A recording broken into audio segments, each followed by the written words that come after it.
இப்போ ரொம்பவுமே ட்ரெண்டிங்கில் போகிற இந்த ஜிப்லி ஸ்டைல் ஃபோட்டோவை வந்து உங்களோட மொபைல் ஃபோனை ரொம்பவுமே ஈஸியாக எடிட் பண்ண முடியும். அதுக்கு ஒரு ரொம்ப ரொம்ப சிம்பிள் ஸ்டெப் தான். ஸோ சாதாரணமாக பார்த்தீங்கன்னு சொன்னால் இது வந்து ChatGPTலேயும் வந்து உங்களுக்கு பண்ண முடியும்.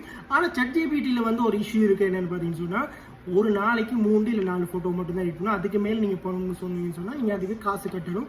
ஸோ இதெல்லாம் காசெல்லாம் கட்ட இல்லாது ப்ரோ, நார்மலாகவே ஒரு ஃபோட்டோ தானே அப்படின்னு நீங்கள் பார்த்தீங்கன்னா அதுக்கும் ஃப்ரீயாக பண்ண முடியும். அது வந்து இந்த ட்விட்டர் ஏஐ வந்து இருக்கக்கூடிய இந்த க்ரோக்ன்ற ஒரு ஆப் மூலமாக வந்து உங்களுக்கு செஞ்சு கொள்ள முடியும்.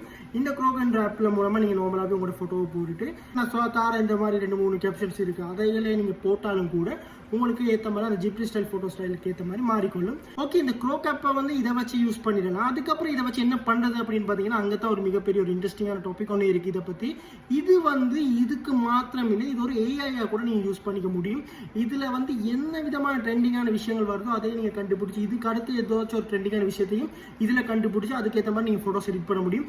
அது மாத்திரம் இல்லாமல் ஏதாச்சும் ஒரு தகவல் வேணும், ஏதாச்சும் ஒரு விஷயத்தை பற்றி தெரிஞ்சுக்கணும், தமிழ் இங்கிலீஷ் எந்த விதமான லாங்குவேஜாக இருந்தாலும் இந்த க்ரோக் ஆப் மூலமாக வந்து யூஸ் பண்ணிக்க முடியும். பெரிய பெரிய மீடியாஸ், பெரிய பெரிய கம்பெனிஸ்ல எல்லாமே சாதாரண தகவல்கள் எடுக்கிறதுக்காக இருந்தால் இந்த ஒரு ஆப்பை வந்து ரொம்பவுமே யூஸ் பண்ணிக்கிட்டு இருக்காங்க. இது ஒரு ரொம்பவுமே ஒரு யூஸ்ஃபுல்லான ஆப். நான் இந்த ஆப்பை ரொம்ப நாளாக யூஸ் பண்ணிக்கிட்டு இது ரொம்பவுமே ஒரு சூப்பரான ஏஐ ஃபீச்சர் ஆப் கூட.